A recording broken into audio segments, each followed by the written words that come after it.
Good evening, everyone. I'm glad you're having such a good time. That's what we wanted, but if I could just have your attention for a little bit, I have a few things I want to say. First, I want to welcome you all to our dinner under the stars, and with our stars, meaning you. Thank you to everyone for coming, and I want to particularly thank our magnificent campaign co-chairs, Sid Knopfel and Susan Wallach.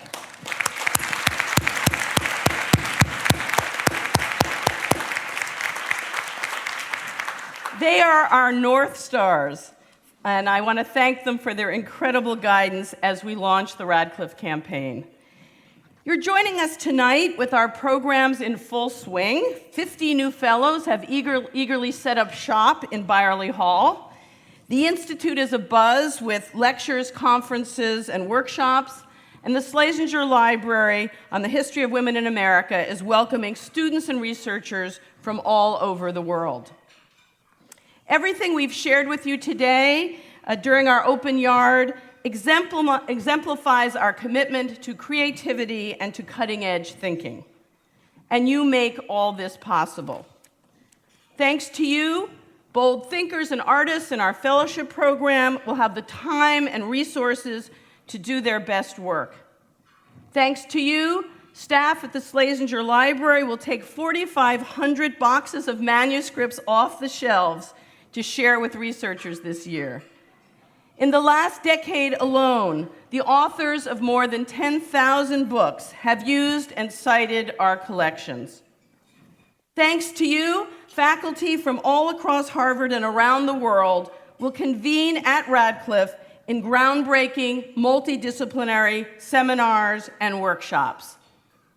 And thanks to you, we can open Radcliffe's doors to public intellectuals like New York Times columnist Gail Collins, who shared the story of the progress of American women in the 20th century with a standing room-only crowd in this particular space last week.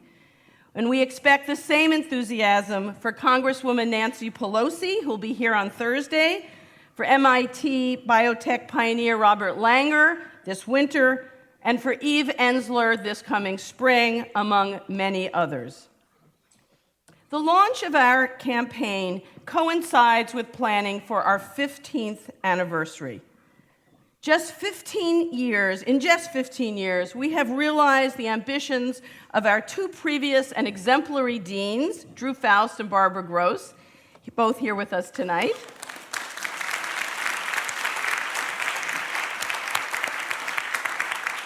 And our faculty, staff, and volunteers, to become one of the world's leading and most unique institutes for advanced study. No other institute brings together the sciences, the social sciences, the humanities, and the arts. No other institute seeks out scholars at all stages of their careers. And no other institute includes students, public intellectuals, and general audiences in its vision for advanced study. But as you know, and as John reminded you, the origins of what we do and who we are go back much further. In 1892, when Henrietta Swan Leavitt graduated from what became Radcliffe College, women weren't allowed to use telescopes. Instead, she worked at the Harvard Observatory with a group of women called computers, hired to catalog the stars from photographs of Peru's night sky. But Leavitt didn't simply record information. She also interrogated it.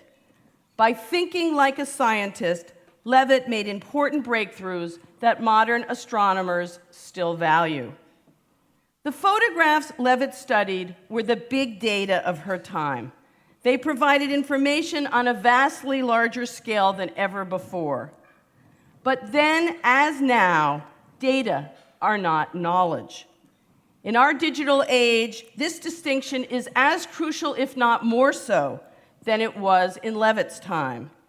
We can gather massive amounts of information rapidly, and we can circulate it more quickly than ever. But big data still need big ideas and big thinkers to create knowledge. And knowledge needs time to develop. But in the 21st century, we expect fast thinking and instant results. This pressure for immediate payoff can exact huge costs from scholars and students and from a public hungry for real understanding. The Radcliffe Institute promotes a different, deeper method of creating value. We invest for the long term in talented individuals and their brilliant ideas to produce genuinely new knowledge. Short-term thinking, along with deep cuts in research funding, has endangered all fields of knowledge. The arts and humanities have been assaulted by simplistic expectations that they prove their cash value.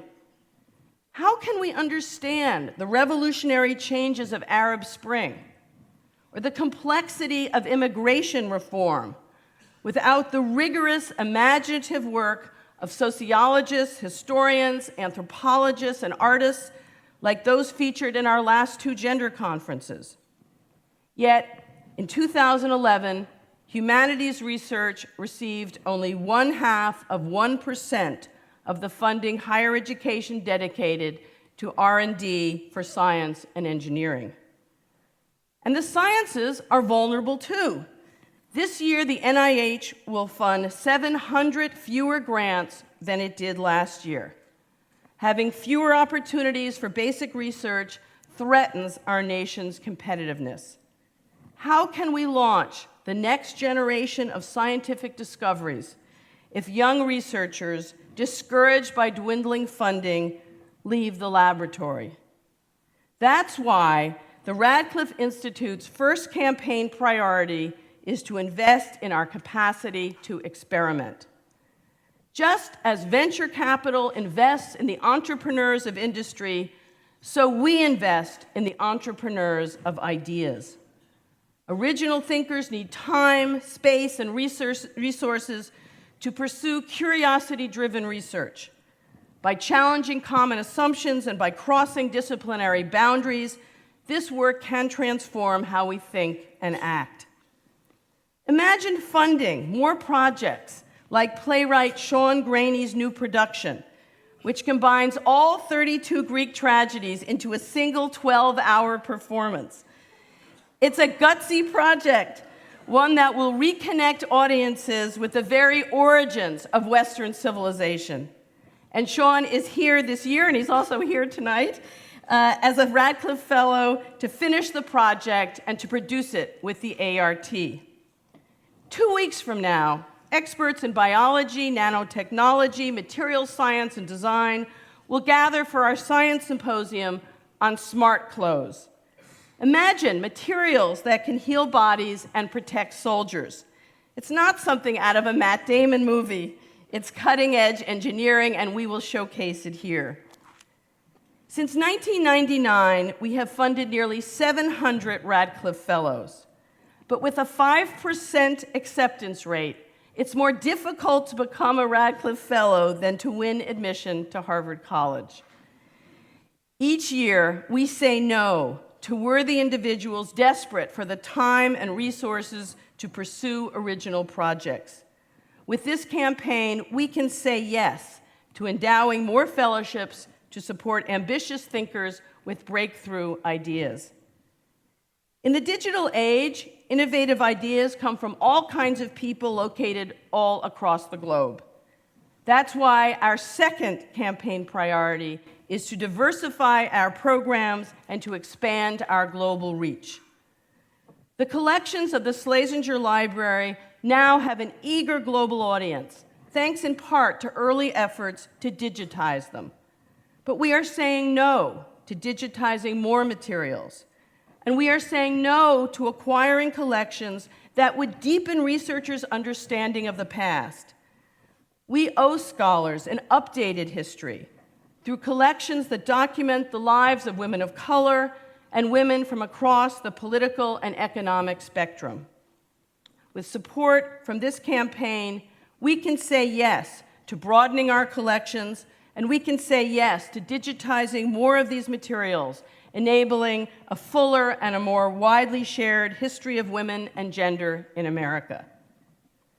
Harvard has become stronger by recruiting the best students from around the world. We must offer these students the finest, most diverse faculty.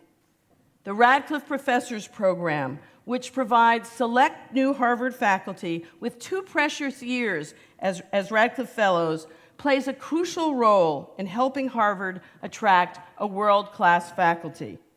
This year, 4 new women scholars will join our 2 current Radcliffe professors. These 6 outstanding scholars hold appointments in the Faculty of Arts and Sciences and in the schools of government, law, and education. With support from the campaign, we can say yes to more senior Radcliffe professors, and we can create an exciting new initiative desired by Harvard's deans, Radcliffe professorships for highly sought-after tenure-track faculty to help Harvard recruit the next generation of visionary scholars and teachers. In the current post-recession landscape, students face narrowed horizons. That's why our 3rd priority is to educate more students through collaborative research. With job prospects unsure, career-focused undergraduates are often wary of taking intellectual risks. Each year, we pair as many as 100 Harvard undergraduates with fellows through our highly successful Radcliffe Research Partners program, getting them into the lab, the archive, and the studio. Working side by side with fellows encourages some students to go into academia, but more often it nurtures the kind of critical thinking that makes for outstanding leaders in the arts, business, and the professions. Each year, we have more applicants than we can accept as research partners. With campaign support, we can say yes to more undergraduates, and we can say yes to significant intellectual opportunities for undergraduates and for graduate students through internships and research grants. The challenges of the 21st century transcend any single discipline, field, or Harvard school. Our talented faculty need more opportunities and more resources to find intellectual partners in the far corners of Harvard. That's why our 4th priority is to advance our impact across Harvard. The Radcliffe Institute is Harvard's intellectual crossroads. More than any other school, we help Harvard faculty leave behind disciplinary and administrative constraints to explore common intellectual problems. In the past decade, over 2,000 faculty and recent fellows have participated in our exploratory seminars and workshops. When Radcliffe convenes scholars from across the university in multidisciplinary conversations, these discussions expand knowledge, and they also strengthen ties across Harvard. We saw this happen during last year's Science Symposium on Water, when scholars across Harvard schools gathered to consider the future of water from multiple perspectives. And this year, 2 economists, one on the Harvard faculty, are continuing the work as fellows, exploring new approaches for delivering clean water in the developing world. Despite the proven success of these cross-school endeavors, we say no to half the proposals we receive. With the campaign, we will say yes to more seminars that launch new research by faculty from across Harvard and beyond. Public discourse in the internet age means more information coming from more channels, confusing rather than clarifying the issues. Intellectually hungry audiences need trusted sources. That's why our 5th and final priority is to share transformative knowledge with the public. Radcliffe's public programs put outstanding scholars and artists in front of faculty, students, and general audiences to help probe the vital issues of our age. Technology expands our reach far beyond Radcliffe Yard. Our librarians answer more than 3,000 questions by email every year. Through webcasts of Radcliffe lectures, almost 13,000 viewers watched Indian director Deepa Mehta discuss her films, and more than 14,000 viewers learned more about the universe from astrophysicist Lawrence Krauss. But right now, we're saying no to more lectures, conferences, and symposia that can introduce public audiences to new debates and deepen their understanding of complex issues. And we're saying no to more visiting scholars like musician Neba Solo from Mali, whose Balafon concert electrified this room a year ago, and whose presence helped us understand better the political crisis in his country. With campaign support, we will say yes to opening Harvard's front door wider to more and new audiences. When I returned to Radcliffe as dean 10 years after my own fellowship year, a wonderful year, I rediscovered the intellectual dynamism that runs through the Radcliffe Institute. Every day, I am energized by my work here and by supporters like you who care about expanding knowledge and helping us reach for the stars. When I listen to a fellow's lecture or I view an artist's exhibition, I recognize the importance of the protected time we offer. When I participate in an exploratory seminar or workshop, I witness the intellectual risk-taking that occurs when we bring people together. When I see the Knaufel Center filled to capacity for a public lecture, I know that we are reshaping civic discourse. When I hear that scholars from Cambridge to Cambodia are accessing our digitized collections, or viewers from South America to South Asia are watching a lecture, I marvel at how technology expands Radcliffe's reach. And when I meet undergraduates in the Radcliffe Research Partners Program, I discovered how excited they are to work alongside a real historian or computer scientist or filmmaker. All of this happens because you believe in the importance of advanced study, of stretching beyond the expected to the barely imagined. We must continue to support advanced study for the sake of those eager to undertake it and for the sake of our society. It's hard to quantify what's lost when an idea can't be thought, when an experiment can't be performed, when a painting can't be painted. But there are consequences. A cure that isn't found, data that aren't analyzed, a concerto that isn't composed. Tonight, I'm asking you to join me in the Radcliffe Campaign. Your support will ensure that Radcliffe continues to nurture the extraordinary people whose brilliant ideas will illuminate our world. Please join me in saying yes to the next big idea, to the next paradigm-shifting experiment, to the next awe-inspiring piece of art. You will be saying yes to the kind of deep and creative thinking that our world so desperately needs. Thank you.